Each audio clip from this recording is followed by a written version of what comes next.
भाई मैं एक तो जेजेपी का समर्थन नहीं हूं, एक जेजेपी पार्टी मैंने ज्वाइन नहीं कर रखी, लेकिन आज एक बात आप लोगों के सामने बताता हूं।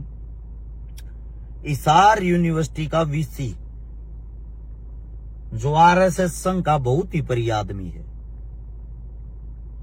इनशो जो एक जेजेपी की छात्र विंग है, उन्होंने यूनिवर्सिटी के अंदर प्रोग्राम करना होगा, उस प्रोग्राम को लेके दिग्विजय चौटाला समय लेने के लिए गए। उन्होंने मना कर दिया कि इन शो का कोई प्रोग्राम यूनिवर्सिटी के अंदर नहीं होगा। चलो भाई, वीसी साहब के अपने रूल हो गए, लेकिन उसी यूनिवर्सिटी के अंदर थोड़े दिन पहले एबीवीपी का प्रोग्राम हुआ था। एबीवीपी बीजेपी की छात्र इकाई है। अब वीसी साहब आरएसएस संघ के ज्यादा प्रिय आदमी है, बीजेपी का तो प्रोग्राम करवा दिया और किसी छात्रों की जो पार्टी उसका प्रोग्राम नहीं होगा। ऐसा क्यों, ये पूछने के लिए दिग्विजय चौटाला वहीं चले गए वीसी साहब से बात करने के लिए। अब वीसी साहब ने जो छात्र हैं उन पे 5-6 बच्चों पे मुकदमा दर्ज करा दिया, जिनमें दिग्विजय का भी नाम आ गया। दिग्विजय और दुष्यंत चौटाला दोनों के दोनों गिरफ्तारी देने के लिए हिसार पुलिस प्रशासन के पास जाते हैं। रास्ते में हिसार का जो सीआईए है गाड़ी आगे अड़ाता है। अब यहां से दिमाग में एक बात आती है, जो वीडियो आप देखने लग रहे हो हर जगह वायरल हो रही है। वो जो गाड़ी अड़ाई गई है, जब एक इंसान खुद गिरफ्तारी देने के लिए आ रहा है तो उसकी इज्जत ऐसे रोड पे नीलाम किस लिए करनी थी? इसका मतलब इस बात के पीछे कोई न कोई राजनीतिक साजिश है। अब आप लोगों को मैं एक बात और बता देता हूं, गाड़ी किसके आगे अड़ाई है? हरियाणा का पूर्व उप मुख्यमंत्री दुष्यंत चौटाला। हालांकि आप लोगों को बता देता हूं, मैं उनका कोई प्रिय समर्थक नहीं रहा हूं, ना ही उनकी पार्टी का कोई कार्यकर्ता रहा हूं, लेकिन एज एक आम आदमी होने के नाते दिन प्रतिदिन लूट डकैती हत्याएं मर्डर होते हैं। बाहर बैठे बड़े बड़े गैंग क्रिमिनल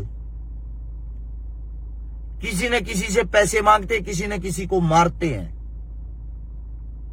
क्या इन सब को इस सरकार ने प्रशासन को बोल के पकड़वाने का कार्य किया है?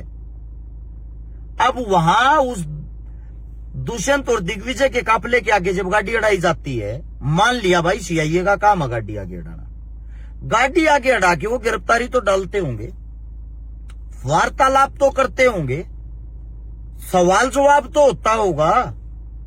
अब गाड़ी अड़ाते ही जैसे ही दुष्यंत चौटाला पूर्व उप मुख्यमंत्री उतरता है, उतरते ही उस खिड़की को पकड़ता है।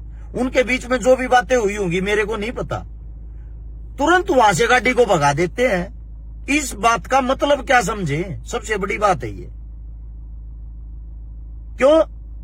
क्योंकि भाई सोचने का विषय है, अगर गिरफ्तारी डालनी होती तो गाड़ी क्यों भगाते, गिरफ्तारी डालते। सवाल जवाब करने होते तो गाड़ी क्यों भगाते, खड़े होकर सवाल जवाब करते। और जब एक इंसान बात करके गिरफ्तारी देने के लिए ही आ रहा है, रास्ते में उसकी इज्जत को ऐसे नीलाम किस लिए करना है?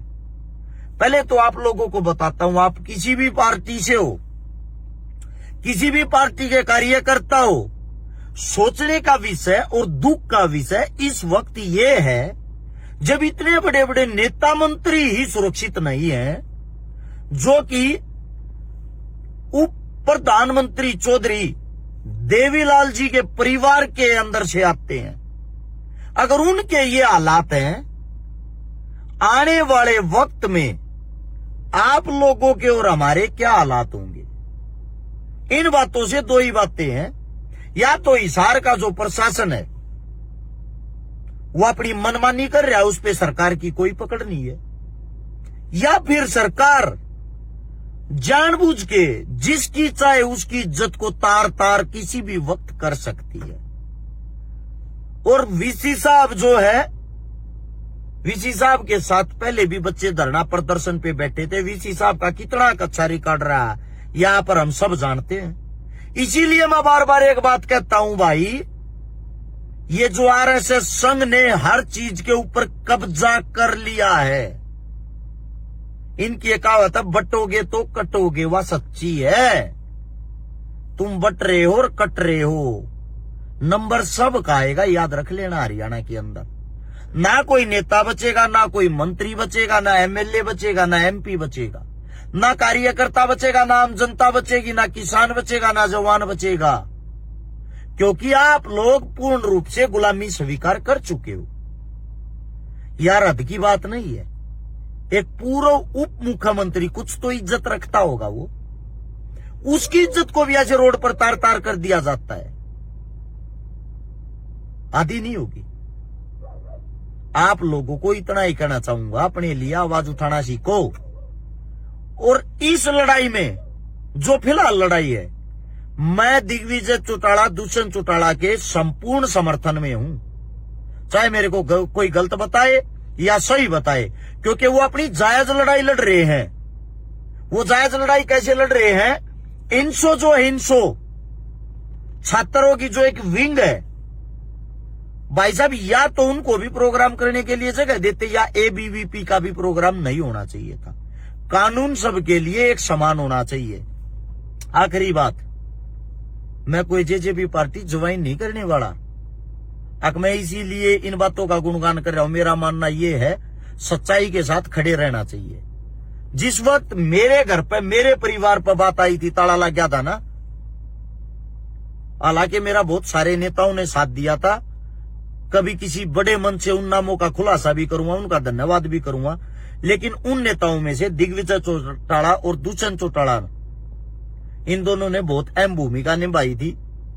दिग्विजय ने तो बार बार प्रेस कॉन्फ्रेंस भी की थी, बार बार, कि हमारा साथी हर्षुन के साथ गलत हो रहा है। मेरा मानना यह है, जो हमारे साथ उस दुख की घड़ी में खड़ा है, हम उसके साथ सीना तान के खड़े हैं भाई। जेजेपी जो पार्टी है, उनके जो दिग्विजय जी, दुष्यंत हैं, इस लड़ाई में हम आप लोगों के साथ खड़े हैं। और मैं एक बात और भी कहता हूं भाई, गलत को गलत कहना सीख लो, भले ही आप लोगों को बुरा लगता हो। सभी को राम राम।